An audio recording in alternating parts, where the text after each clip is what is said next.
Well, hello and welcome to another Sunday morning coffee with Dr. Childress. So today I'm going to be talking about internet psychology, my personal transitions, and my continued movement within the family courts. Now, I'm not sure I'm going to get to all of that, so we'll see where we get to. Uh, what I'm doing right now is I'm establishing some rhythms. I'm establishing a Sunday morning rhythm at 8 o'clock that I'm going to come on for an hour and just talk. These are my self-indulgent times, Sunday morning. So I'm just going to talk about what I want to talk about on Sunday mornings, live, live without a net on the internet. Then during the week, I'm hoping to film up like a set of about three, probably, little fireside chats. Now you don't see the fire. I look at the fire because it's where I'm looking at in my living room, but they're fireside chats as far as I'm concerned. And in those, I'm going to be documenting in different areas. It just talking about my adventures in the wonderland of family courts. I'm actually thinking of writing a journal article someday about the adventures of a clinical psychologist in the family courts. But and so with those midweek ones, I'm just have a topic area and I'll sit down and go through them.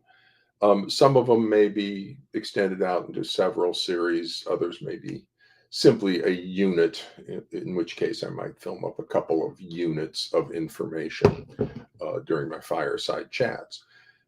So far, I've been using the fireside chats for discussing the AFCC and the CE unit things, and G. Mercer and her blogs about getting the CE units withdrawn and those sorts of things. Then I spoke about Dorsey and my presentation to the APA and the amazing um, high road single case ABA data. And there's other things I'll be talking about going forward with that, and I might get to some of those topic areas, talk about things today. But what I want to start with is just orienting you to uh, that a different situation. I'm would consider myself an internet psychologist. So unless you're following closely, you may not realize that. But if you look back at my Vita, way in the back of my Vita, when I first started off in my career as a doctor, as a professional psychology, I have presentations to World Health Organization, American Association for the Advancement of Science, and OPRR, which is the board that oversees all the IRB boards for universities. A couple articles on ethical interventions in online therapy, and my dissertation was on internet psychology. So I wanted to do parent training using the internet. That was my dissertation that I proposed to Pepperdine. Parent training using the internet. And they didn't know, the IRB there, the Institutional Review Board, didn't know how to review something for the internet. This was back in the 90s. And so they didn't know what to do about internet research. Oh my goodness, we don't. So I backed off of parent training, which I think is excellent to be adapted to the internet. But I backed off of parent training and just wrote the ethical issues and what are the issues around doing online interventions. And that, because it was a new field, then my dissertation chair, Joy Ossaman, and I published an article in the journal Ethics and Behavior regarding the ethical issues of online interventions. And then it started steamrolling and snowballing. I was getting invitations. And, I was working with people back then. Uh, I was a president of the International Society of Mental Health Online, ISMHO, which is the early group of mental health professionals who hit the internet. Marlene Mayhew, John Grohol. I have some APA presentations. John Grohol, and he's got a big mental health website now, and Marlene Mayhew continues to be a force in internet psychology. And these were the people I was working with back then. Uh, the issue back then for me, though, was the text-based stuff. A lot of it was all based on like emails or chats or things, and I knew video was coming. Eventually, videos be here, and that's going to revolutionize everything. Plus, text-based stuff is not the same as face to face. Okay, there's face to face like I'm doing now, and there's in person, which is actually being in the room. And so face to face is different, in person is different. For the type of neurological kind of reset work I do, I need to be in the room. This medium loses some of the fibrous connections into your brain that I need to do my work. I can do other work this way. I just have to adapt it slightly differently. Um, so I back then, as I was doing this internet psychology, you can look back at my Vita; it's there. I got the APA presentations, everything. I decided to wait. I decided to wait until we get this medium. One thing I did, I got two articles out there that I think are kind of interesting. I enjoy them. The one is on using online journaling, and my thought there was because we were using text based, is that people could basically email me stories and stuff, and then we would meet um, face to face, and then help them kind of process the journal, and then they would uh, email me again their writings. And I was using Ira Progoff's intensive journal methodology. And I still think that's a really good use of the internet, is to combine some features of psychotherapy with some features of online journaling. And online journaling would be like through text-based email type stuff. And I will likely move back into those sorts of things, because now that Oregon's cleared, I can get licensed in Washington. Once I'm licensed in Washington, I can join SciPac. Once I join SciPac, I'm going to be available as a psychotherapist in most of the United States. I was looking at their map yesterday, and Oregon and California aren't in it, and a couple other states, but most of the United States belongs to SciPac, which is a group, the overall group of licensing board people. They have like an association of licensing boards.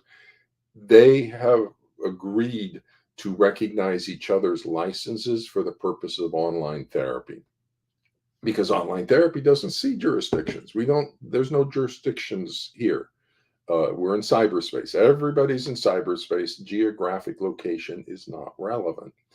And so that's one of the first, I call it flatlander. People think flatlander, like geographic. No, cyberspace, there's no time, there's no space. It's just a really interesting location. And so I think that's still a viable means. And once I get back into uh, online therapy or online therapy through SciPac, I think there's some interesting things I can be doing. But I'm not going to be doing therapy so much with you guys. I'm going to be, that's part of the transition. I anticipate I'll be transitioning over to ADHD consultation, oppositional defiant disorder, parent training generally, parenting skills development. I can actually get rid of the symptoms for ADHD using psychotherapy approaches entirely. Um, maybe I'll get into that today. I was thinking maybe I would get into that, but other things have progressed forward. But my typical length of therapy for ADHD is about 12 weeks.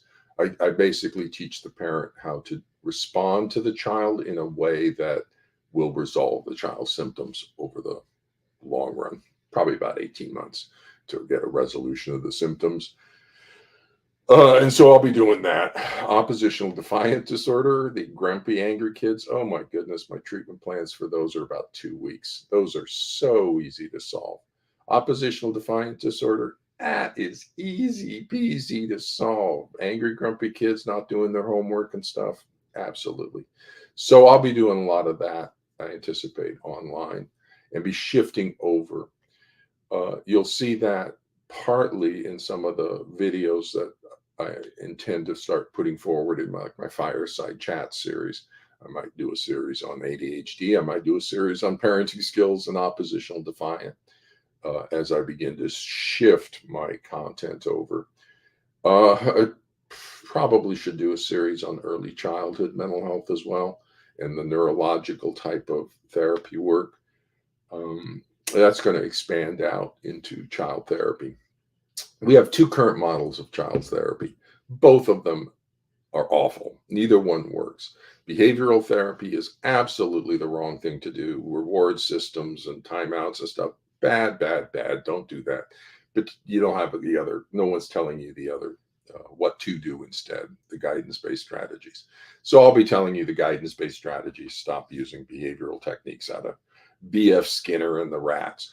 Children are not rats. We have communication, and I care about children. I don't care about rats.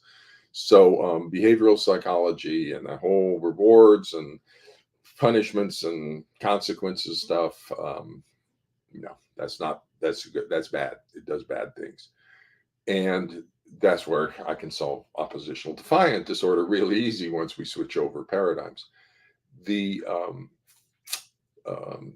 and so and then the ADHD, I'll be putting up some supportive videos on that, and the parenting skills generally, guidance based strategies as I shift my clientele away from you. I would also like to do some potentially in person around my location, do some early childhood consulting. And that's another thing that fits well with the internet is consulting on 0 to 5. And I have a lot of background in 0 to 5. I know what's going on for them and can help people with that. And that's a specialty domain. Not many people know 0 to 5. Not many people worked clinically at the level I have with that age group. And that's where I learned all the neurological stuff that, what are you doing with the therapy with a 3-year-old that's been traumatized and methamphetamine exposed and they're in foster care? What do you do for therapy with that kid? Well, you get in their brain and start fixing brain systems. And how do you do that? Well, you learn how to do that. You learn how things work so that you can get in there and fix them. And then I just bring that up to the older age kids, 9, 10, 12, 15 adults, because a brain's a brain.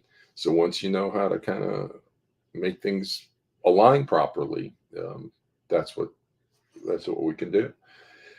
So I'll do some consultation, I anticipate, on early childhood mental health, do some online consultation. Probably I consider it online consultation on ADHD versus therapy on ADHD. What I'll be doing is teaching parents how to do the treatment intervention for ADHD. Once they learn how to respond, then everything's fixed.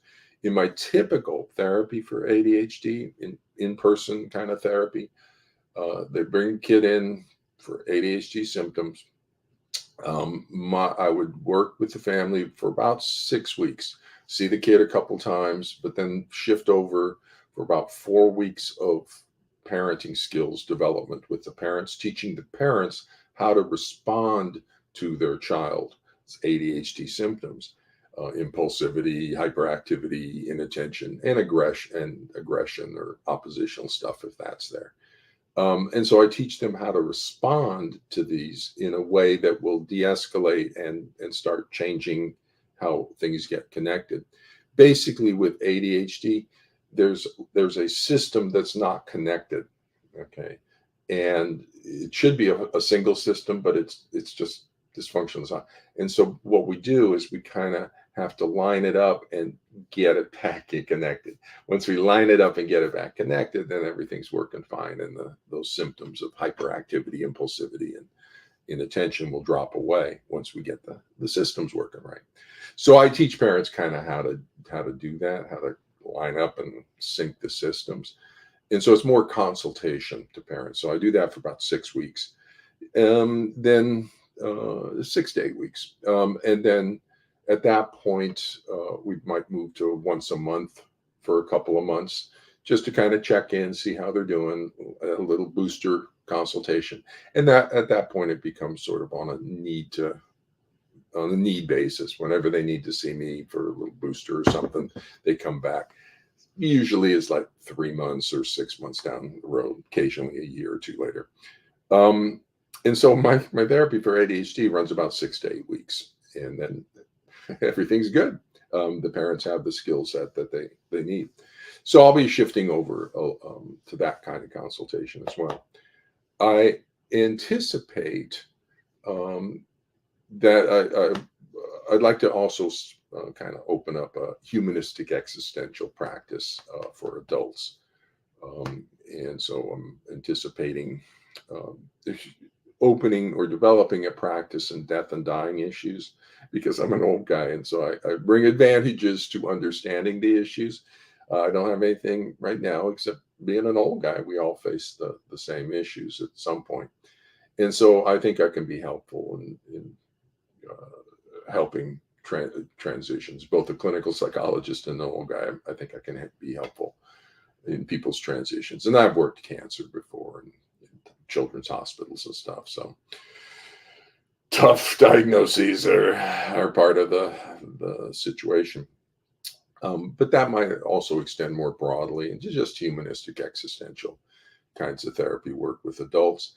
And then that might include adult survivors of childhood complex trauma and child abuse, this kind of family pathology. So just quietly, if adult children get a hold of me, maybe there's something I can do to be helpful. So we'll see what happens with all my transition. The thing is, I need to keep myself safe. And this is a very dangerous pathology. And it's going to want to stop whoever interferes with it actualizing what it wants to do. It's the only pathology with motivation. ADHD doesn't have motivation. Autism doesn't have motivation. Autism isn't trying to be autism. When we apply our treatments with autism, the autism itself, the pathology, doesn't fight back. This pathology, narcissistic borderline personality pathology and trauma pathology, it fights back because that personality needs to have the pathology. And when we try to take this pathology away from them, they'll collapse into really nasty stuff inside. So they will fight very hard to keep this pathology in place. The pathology has defenses, and one of them is to attack anybody who tries to interfere with it, which is what the clinical psychologists do. Holy cow, that's our job, is to interfere with the pathology and make it better. So the pathology is going to attack us, the pathogen. It will attack us. And that's what the fundamental problem is a risk management response from the mental health people, the psychologists. Our previous risk management response was creation of forensic psychology. That was an experiment on you. And that's an interesting thing to begin to wrap your head around. They experimented on you. And it's a massively failed experiment. We need to close it down. Forensic psychology in child custody evaluations needs to shut down entirely, stop, and we need to get the return of clinical psychologists to the family courts, the treatment, not custody. But clinical psychologists will not return because it's too dangerous. So we go back to the fundamental issue again from the 1980s, is the risk management response of professional psychology. How do we handle that risk management? And that's what I've pointed out to everybody. If it's too dangerous for Dr. Childress to be here as a clinical psychologist, then it's too dangerous for any clinical psychologist to get here. So that's the fundamental issue. It's not me, it's just the issue of clinical psychology in the family courts that needs to be more broadly and openly addressed in professional psychology so we can come up with some solutions. And I would suggest the APA hold some conferences on how to do that. I would suggest a pilot program for the family courts to develop a standardized and structured diagnostic assessment protocol and the treatment protocol, as well as organizing legal arguments underneath. Let's get a proactive handle on this. I would suggest the start of that is let's get some series of debates going. Let's get some online discussions about what the pathology here in the family courts is and how to fix it. So let's all start. I'm on one side. I'll take clinical psychology. You know my position. That's my position. So now let's start lining up the people who are here who have alternative views. That would be Gene Mercer. That's who I recommend we start with the debate on, or else document that she's refusing to discuss the issues, at which point her opinions become irrelevant because she's not willing to engage. And Jean Mercer, she's practicing so far beyond the boundaries of her competence that it's just bizarre. But I think that'd be a good person to kind of start to roll things out with, just to get the documentation that she declines, or if she doesn't decline, oh my goodness, that should be an interesting discussion. But her focus is on Dorsey Pruder and 4-day workshops, and Dr. Childress uses the word attachment and stuff. Look at my Vita on attachment. I have early childhood specialization. I know 2 early childhood therapies for attachment: Watch, Wait, and Wonder, Circle of Security. I've got an infant certification in infant mental health from Field and Graduate Institute. I know 2 early childhood diagnostic systems: DC 0 to 3, that's stronger with attachment pathology; DMIC, which is stronger with autism pathology. And I worked in foster care, in 0 to 5 in foster care, and 0 to 5 is attachment.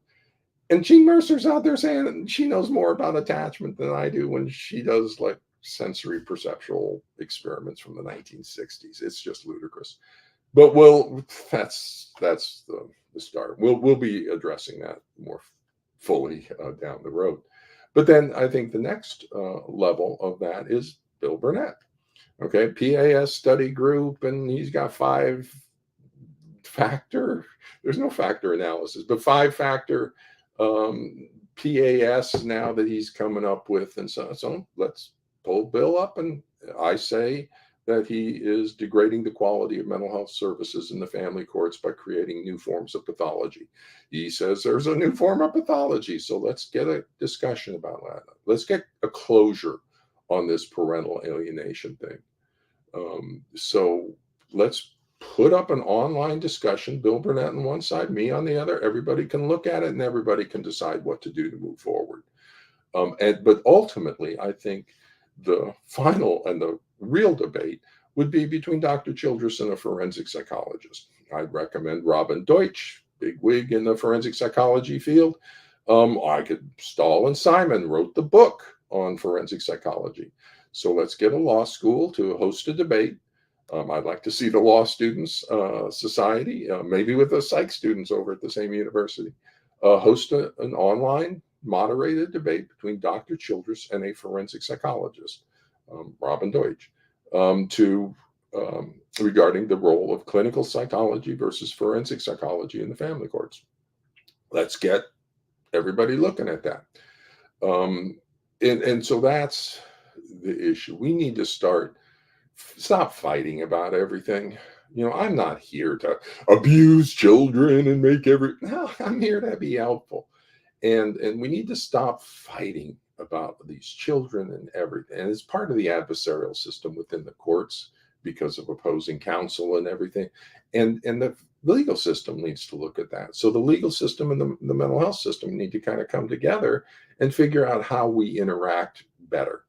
The legal system has to take down the conflict in the family courts to a degree, and the opposing counsels have to have a greater structure on understanding that they're dealing with child abuse here.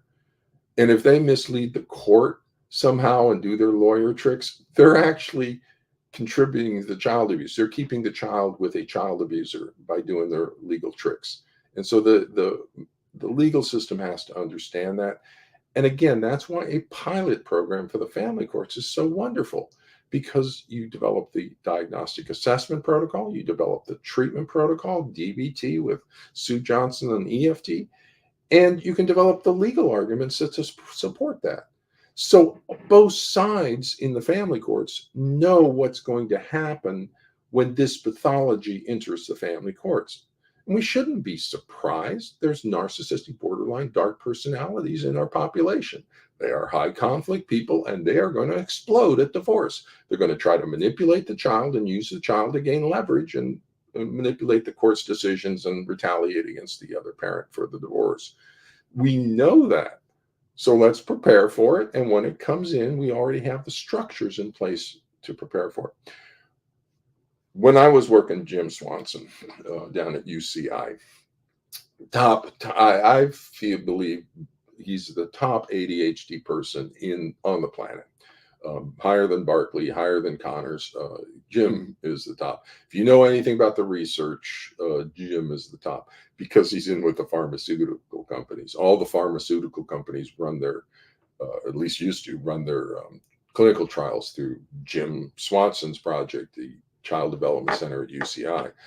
And he has a little non-public school there. They have one-way mirrors. I got to see it. I'll tell you stories about Jim Swanson's ADHD stuff. It's pretty interesting. But Jim Swanson, I forget where I was going with that. But in the family courts, we need to just be resolving the fighting. We need to bring the legal system together with the mental health system to figure out how we calm things down over here in the family courts to reach solutions. And we need to get the clinical psychologists back. Treatment. We need to get treatment plans with goals, interventions, time frames, and outcome measures. I have an outcome measure. Parent-child relationship rating scale. Clinical psychologists, we do this all the time. Child comes in with behavioral problems in the classroom. So we ask for a rating. How often during this past week, on a scale of 1 to 10, how often has the child been in trouble at school?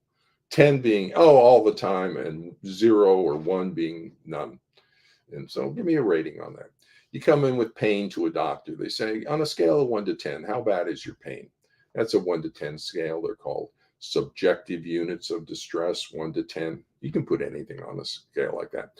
Marital conflict. So, marital, and say, on a scale of 1 to 10, how intense has the conflict been this last week? How frequent has the conflict? 1 to 10 scale, SUD scale. A 1 to 7 scale is called a Likert scale, and it's not at all, somewhat, moderately, extremely, and all the time. So it's a standard kind of approach to developing these rating scales called the Likert scale, 1 to 7 scale. And this is a Likert scale. It's set on a normal curve so that there's extremes at both ends, extremely bad behavior, extremely good behavior, and normal ranges in the middle. And there are 3 items: affection, cooperation, social involvement. I recommend that all parents be rating this, targeted parents be rating this every day and sending it to your therapist. That's your outcome measure. And if they're child's 1s and 2s, we need to move the child up into the 3s and 4s range, and then we'll know treatment's fixed. And that's what we need to do. We need normal range. And that's why we do outcome measures. You won't find an outcome measure in any of these forensic psychologists or current treatment providers in the family courts because they are absolutely unsuccessful. The success rate for therapy in the family courts is 0. They're unsuccessful. It's a failed experiment in service delivery. Informed consent. There's so many directions I can go. Informed consent. Developed off of the World War II and the Nazi medical experiments. Before that, the healthcare industry was a little lax on informed consent for treatment prior to World War II. But we got very much more focused after World War II and the Nazi medical experiments that happened over in the concentration camps. And they produced something called the Belmont Report. Now, nobody knows the Belmont Report. I do. So they produced the Belmont Report, which is the foundation of informed consent, and it's the foundation for a lot of the ethical standards within the healthcare field. And it basically says we don't do things to people without their permission. Two parts to it: informed and consent.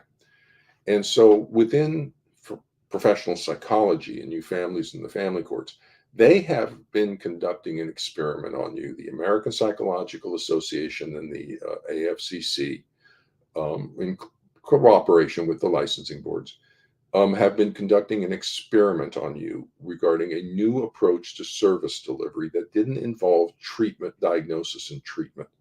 They moved over to do something different, child custody, and I'll cite you over to Stahl and Simon talking about that because they're bragging about how they're doing something different.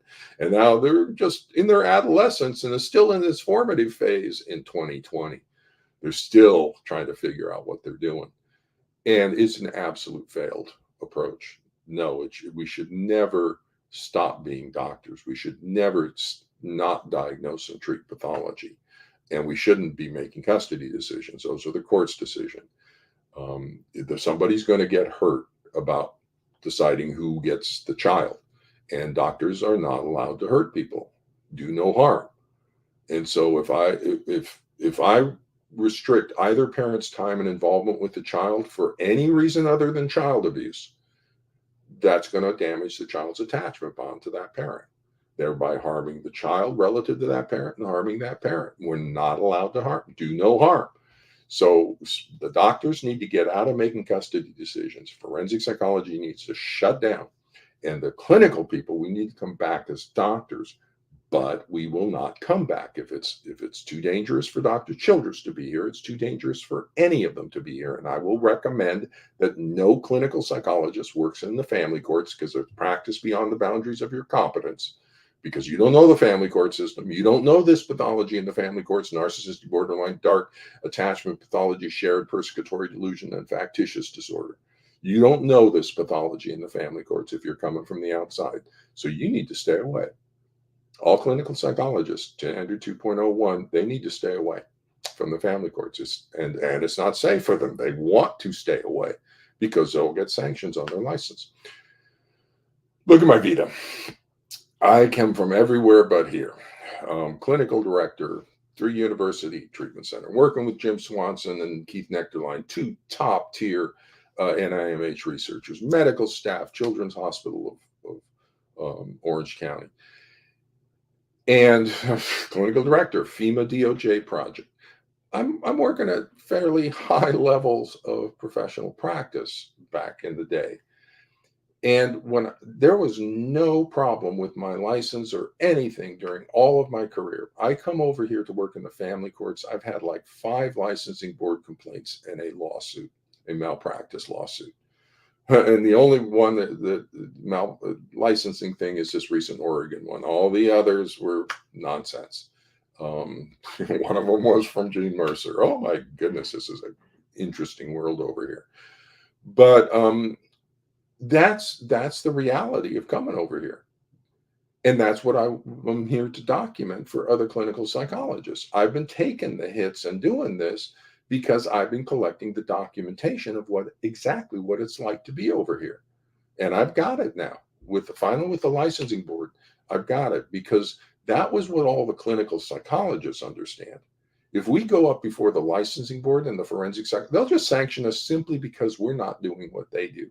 We didn't do a forensic custody evaluation, so we get sanctioned for God knows what. And can we fight back? No. So we'll just stay away from the family courts. One of the ways to make it safe for the clinical psychologist is get rid of the forensic psychologists on the licensing board. All psychologists should be gauged by other clinical psychologists, which means standards and the highest standard, not by forensic psychologists who have no standards, who are ethical, ignorant, and incompetent. No, if I'm going to be judged, I want to be judged by my clinical psychologists, not by these forensic psychologists. And that's what we need to do. We need to cleanse the licensing board of the influence of the pathogen that is inhabiting specific people. It's in specific people, and those specific people are disabling the mental health response. Who are those specific people? Well, let's identify them. I've got various ways of putting information in, and we can identify them. In psychotherapy, in my assessments, one of the things I do that you don't realize I do is my assessment is I send in a probe into you. So I send in a set of information, and I know exactly what information I'm sending into you, and I'm going to watch it, and it's going to hit your structures and bounce back, like kind of like sonar.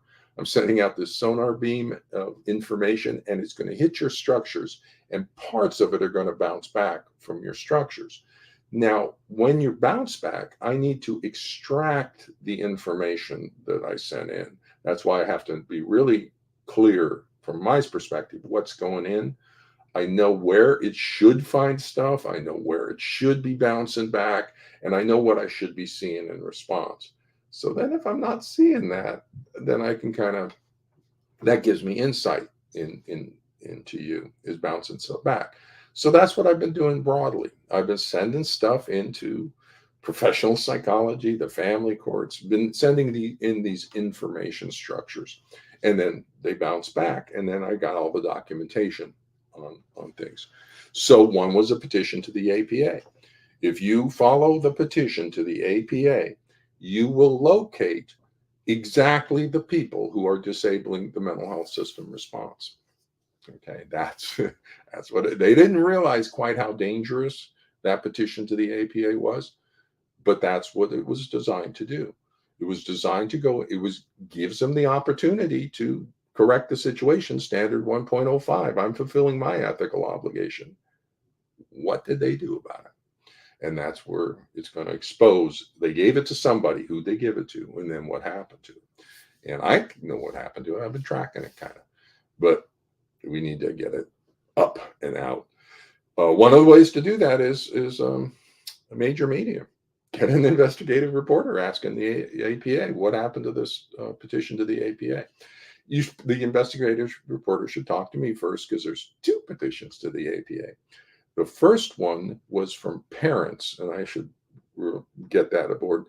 And one of the parents back then, Howie Dennison, if anybody knows Howie or can get a hold of him, he did a lot of emailing back and forth with his petition to the APA, the first one, with the APA people. And so he has a lot of emails where he's trying to get the APA to do something about the pathology. And that'd be good documentation to have as his email exchanges with the APA.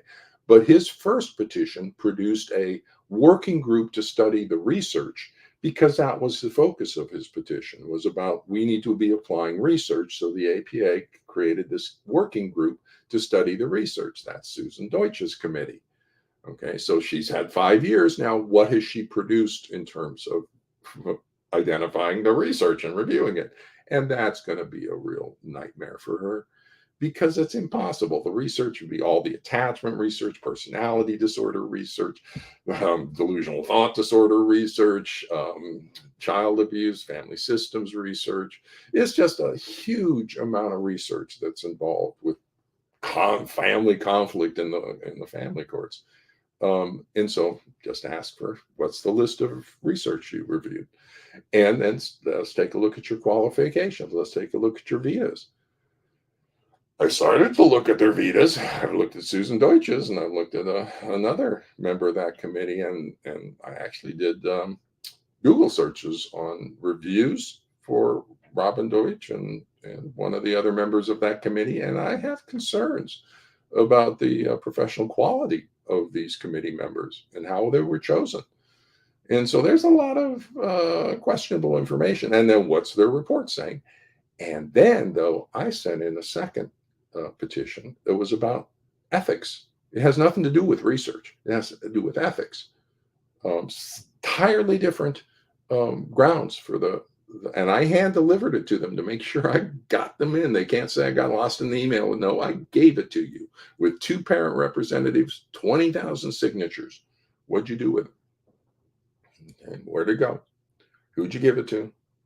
And then what happened? They gave it, my guess is they gave it to the same committee. But then what happened to it? If you follow the petition to the APA, you will locate exactly the people who are disabling the APA's response to the pathogen.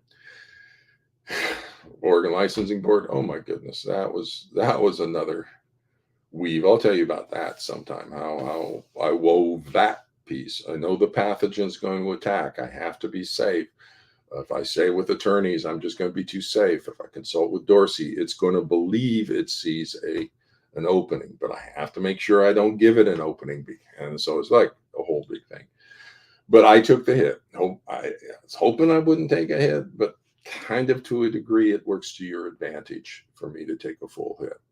So the universe has this. I'll just do my role and let everything take care of itself. Let everybody expose themselves against me, what I'm doing. So you want to attack me? You want to get me gone? Okay, fine. You don't want Dr. Childress in the family courts, really? That's the response of your licensing board, says you don't want Dr. Childress telling people about unethical practice. You guys need to clean things up over here. And that's what I'm exposing. That's what I'm giving you the opportunity to do. So, kind of bouncing back to my earliest opening here, is that I'm actually an internet psychologist. And go back to my Vita, look at that. That was my early career. The two articles I was talking about, the one was on online journaling. The other was as an archetypal conceptualization of cyberspace as the Celtic otherworld. Now that was fun. It's like basically we were living in fairyland. This place that doesn't quite exist, and people fight all day, but party at night, and nobody dies, and it's an ephemeral world that doesn't exist. One of the things I love about the internet's is just I can be talking to anybody on the planet. I can be sitting in any office anywhere on the planet. And that's what we need to do with this family court pathology. We need to develop a model of treatment, diagnosis and treatment that uses two psychologists, that pairs us. So we have one in the room and one sitting in cyberspace. We do that all the time in psychology. Holy cow, we got trained in 2 years of supervision. Back in my day, we'd be bringing cassette tapes in. Ultimately, by the time I left, we'd be bringing videotapes in. Now we have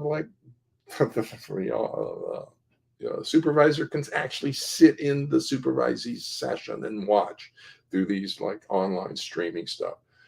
And my clinic, I had one-way mirrors in my clinic, so that I would sometimes go in the middle in that room and do treatment, and have one of my professional staff and the trainees watching me do my therapy. That's how we train. Or I would put a trainee, a postdoc, into the one-way mirror room, and they'd be doing their therapy, and I'd be sitting back with all the trainees, and we'd be talking about what they're doing in therapy. And there's models of therapy where you can actually call into the therapist and give them suggestions. We do supervise multiple doctors stuff all the time. So let's bring that over here. So we should all be doing one diagnostic risk assessment, 4 to 6 weeks for possible child abuse. One side, we look at whether the allied parent or the targeted parent is abusive. There could be. That's Caden's law, folks. Is the targeted parent is an actually abusive parent. And they're saying, oh, it's parental alienation, as to try to avoid the responsibility for being an abusive parent. Or if it's not that, then we potentially have a shared persecutory delusion and child psychological abuse by the allied parent. So one way or the other, it's a child abuse diagnosis. So 4 to 6 weeks, send a psychologist in to do the diagnostic assessment workup on it. Toss in another psychologist, just watching and observing and consulting. They consult before and after on the situation to get a 2-doctor consensus diagnosis. If opposing party wants a third psychologist in, toss in your expert. We have a little 3-psychologist party. There's no problem with adding more second opinion, third opinion, but we all need to be applying the same knowledge, which is Bowlby, Mnuchin, Beck, Vanderkoop, Tronick, established scientific and professional knowledge of the discipline, 2.04. That's what all the psychologists should be relying on as the basis for our professional judgments. So then we have a common vocabulary and a common perception of the situation. And we can stop fighting about these children. Then mental health can give the courts a solid diagnosis to work off of. So if we return a diagnosis of child psychological abuse, the court can rely on that because it's coming out of a solid diagnostic protocol out of the doctors. And so that's what we need to do. And if there's no child abuse by either parent, then each parent should have as much time as possible. We don't, in the absence of child abuse, parents have the right to parent according to their cultural values, their personal values, and their religious values. So if there's no child abuse, we need to stay out of it. It becomes a treatment issue. Put it on a treatment plan. It's not a custody issue. The issue is whether there's child abuse.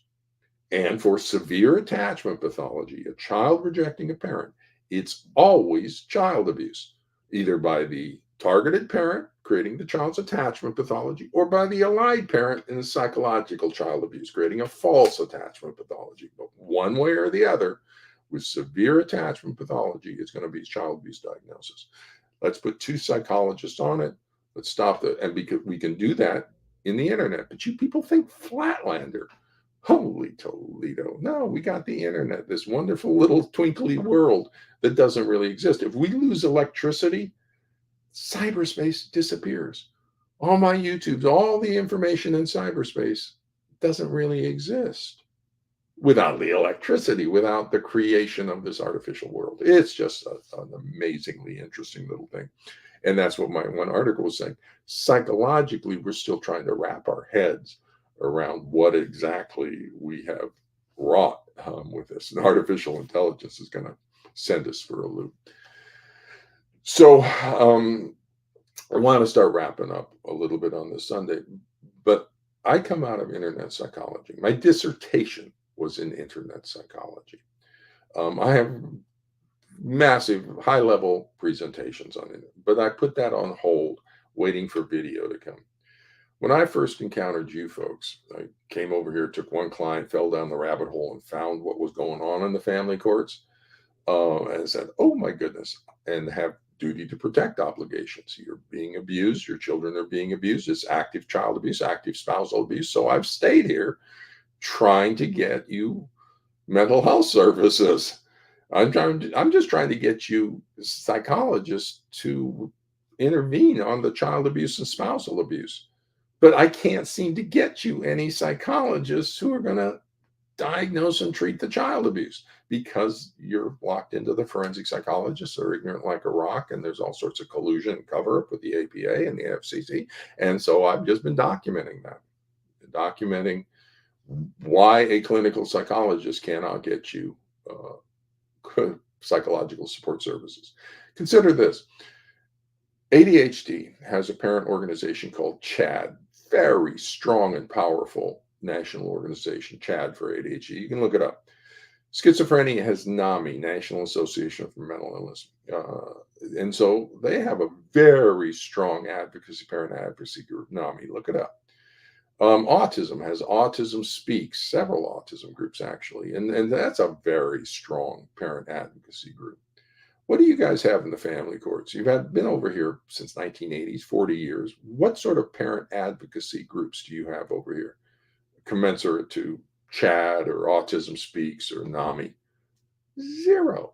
You got zero over here. Why is that? Well, because I work ADHD and autism and schizophrenia, and because I know that Keith Nectarline and Jim Swanson and their teams support the parent organizations.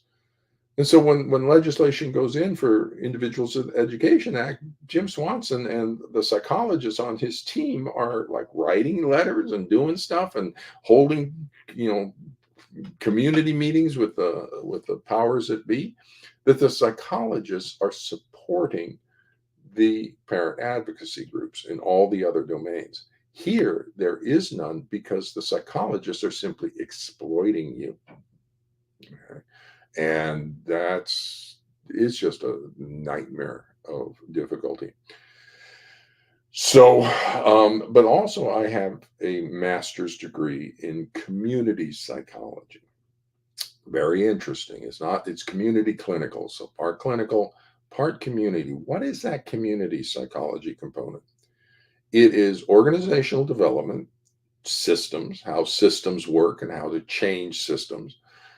So that's part of the degree. So I am trained in systems change.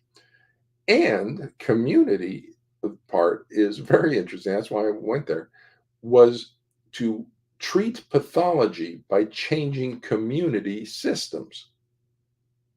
Okay. So that's kind of interesting. So, like, you go in and there's systemic racism or something that's causing a particular type of problem or issue, pathology in the community. So instead of treating the pathology that's being caused, you treat the system that's causing the pathology.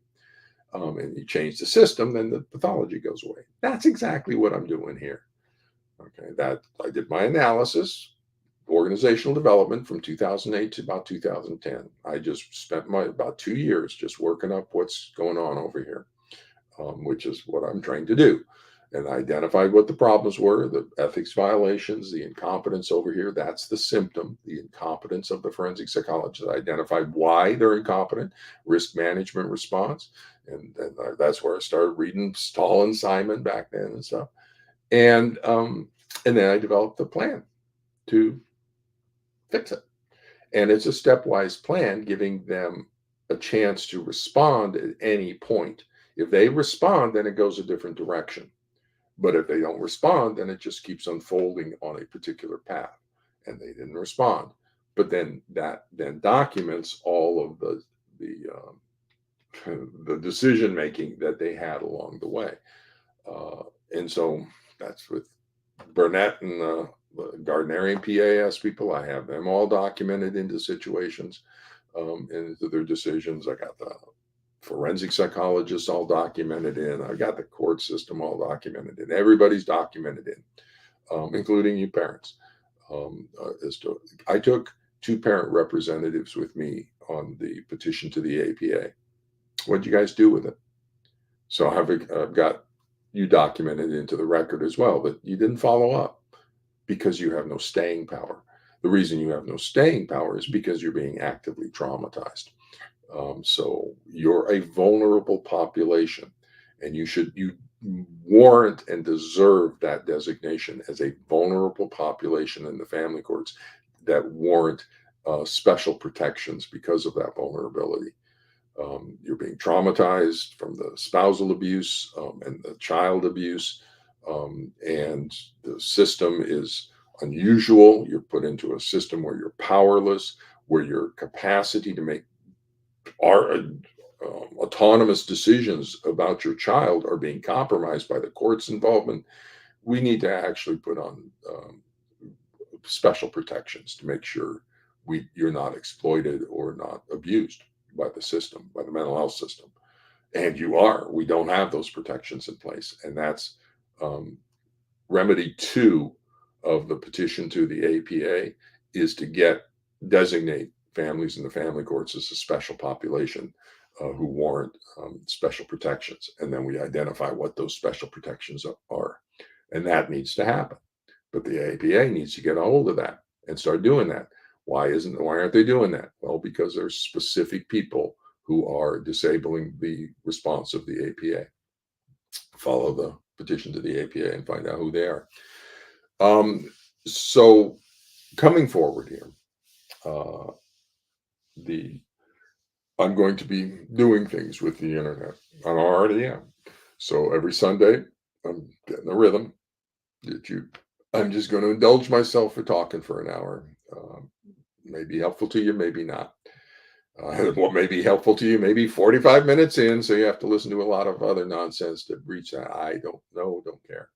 I'll be packaging up smaller units of information in my fireside chats, discussing a lot of what's here.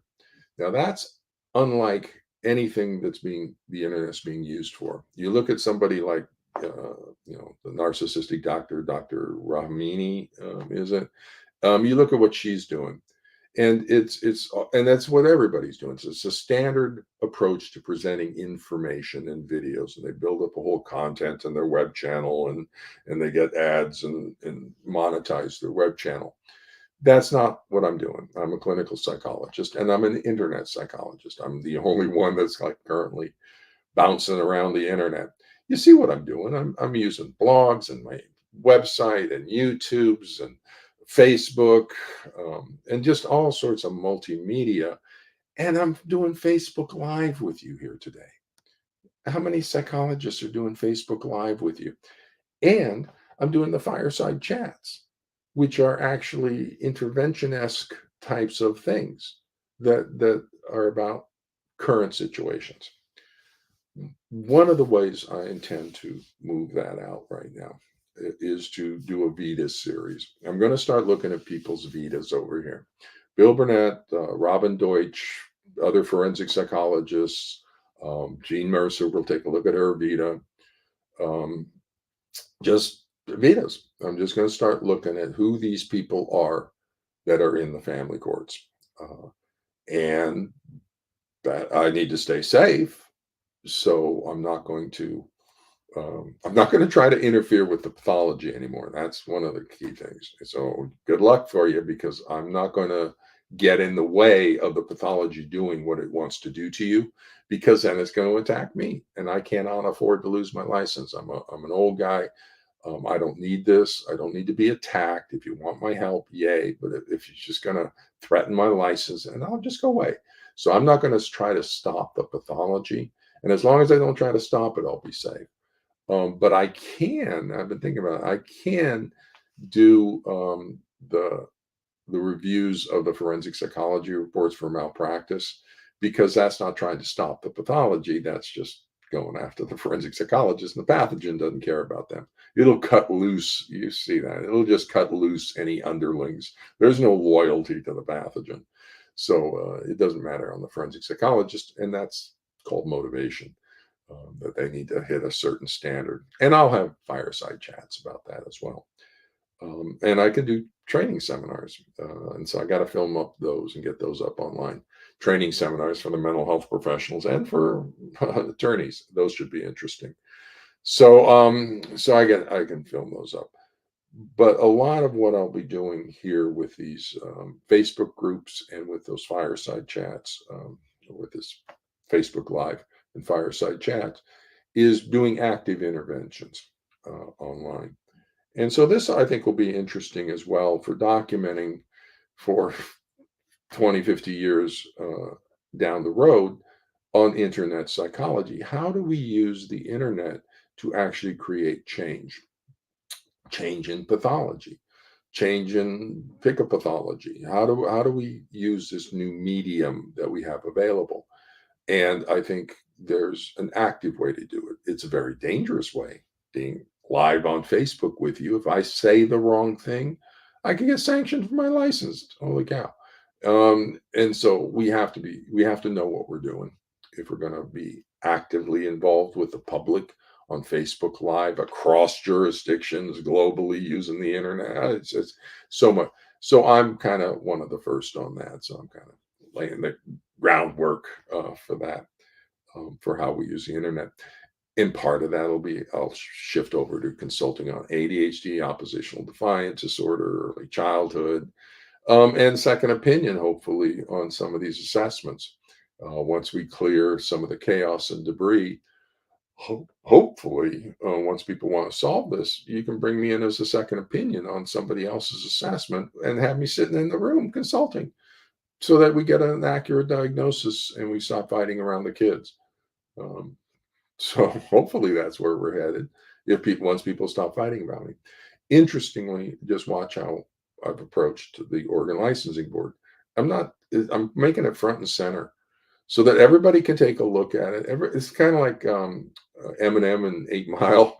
Yeah, I got a licensing board sanction from Oregon. You want to know about it? There is all the information. And so everybody can read it and everybody can decide for themselves. And that was kind of the intent. Everybody read it, everybody decides for themselves. If they hadn't sanctioned me, I would be in a less strong position on exposing them. The courts would have been able to correct the errors of judgment in the for licensing board, the forensic psychologist on the licensing board. But the court didn't. It found a way to massage the statutes so that their forensic psychologists thought disordered reasoning would be supported. But I think they've created a lot of trouble for a lot of the other licensing boards now. They've redefined what an evaluation is. And that applies now to all psychologists across the nation of what constitutes an evaluation. And so the other boards are going to have to look at that. I intend to get a consultation with the trust malpractice insurance about this, and I'll be giving them all the information and say, so what do I do to keep myself safe? Am I allowed to consult with attorneys now, or am I vulnerable even on consultation to attorneys? That's going to be the prime focus. And they're going to say, well, you're exempt by law from doing. I say, well, I was exempt by law for Dorsey Pruder too. So if they can change the law after the fact, then am I still safe? I don't understand, or do I have to stop practicing with attorneys too? Because that would be considered an evaluation of somebody. It's a pass through. The attorney's just a pass through. So no, it's not. Well, that's what the law says before too. So that was the whole intent with that. So with that, I'm going to sign off for this Sunday. The first thing, there's going back just before I sign off. I was mentioning how the current child therapy is awful and behavioral therapy is just awful. The other one we have is play therapy. That's totally ineffective, except for a small percentage of kids. So both the child therapies we have out there are entirely useless, and behavior therapy is actually bad. Play therapy is just useless, pointless.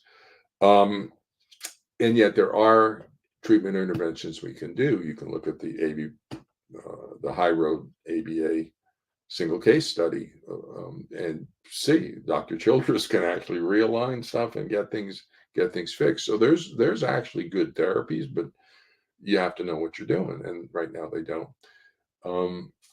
And so I'll be hopefully doing some YouTubes that will um, help direct or help guide, scaffold the professional development into types of therapy that will actually create change and be helpful. So, with that, I'm going to sign off and say goodbye for this week, and I'll see you in midweek. Oh, the reason, one of the features about the doing good therapy or doing brain-based kind of therapy is you want to establish a rhythm first off. The child's disorganized, and so you want to get a rhythm going. And just a fundamental beat is that rhythm, the first rhythm. The next rhythm is a turn-taking rhythm. Give and take, back and forth. That's a rhythm of conversation. As a turn taking, and then from that turn taking rhythms, you can begin to syncopate things and get more complicated rhythms and begin to expand the networks that you want to expand. But it's all fundamentally around rhythms, because the brain's organized around rhythms. And so that's what I'm doing. I'm giving you a rhythm of every Sunday. Boom, boom, boom. You can count on Dr. Childress being here live. And who knows what I'm going to talk about, self-indulgent. And then during the week, I'll give you a couple of a second rhythm of information downloads of curious interest. Most of it will be documentation. A few will be educational going forward. So with that, everybody, welcome to Sunday. Good luck out there, and take care. Bye.